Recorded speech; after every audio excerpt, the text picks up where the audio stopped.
Let's start with the React functional component, myComponent. We begin by importing useState and useTransition from React. The useState hook is used to hold our resource state, while useTransition is a new addition in React 18 that allows us to manage transitions in concurrent mode. We declare a piece of state called resource using the useState hook.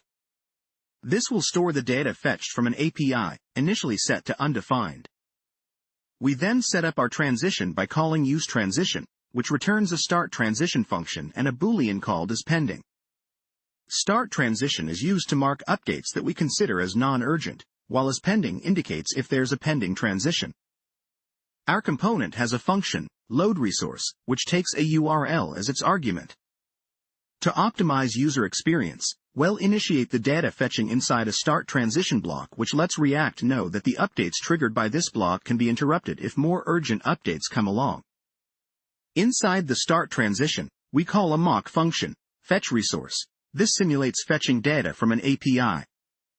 Once the promise resolves, it updates the resource state with the new data using setResource.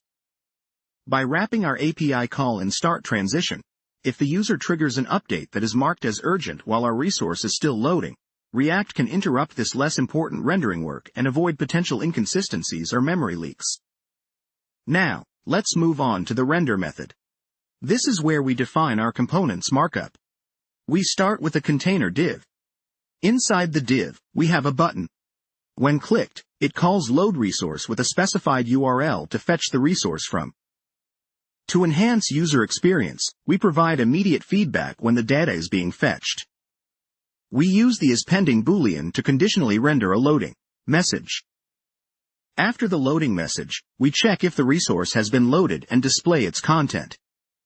Because we use the conditional operator, the content will only be rendered when the resource is not undefined. And that's the end of our myComponent function. You can see how useTransition makes it easy to prioritize user interactions even when dealing with potentially expensive operations, like data fetching. Moving on to the fetchResource function, this is an asynchronous function that simulates fetching data from an API endpoint. It's awaiting the fetch call to the provided URL. Next, we await the parsing of the response to JSON, which would contain our fake resource data. Finally, we convert the parsed JSON into a resource object and return it. This object represents the new state for our resource which gets updated in our component upon successful fetch.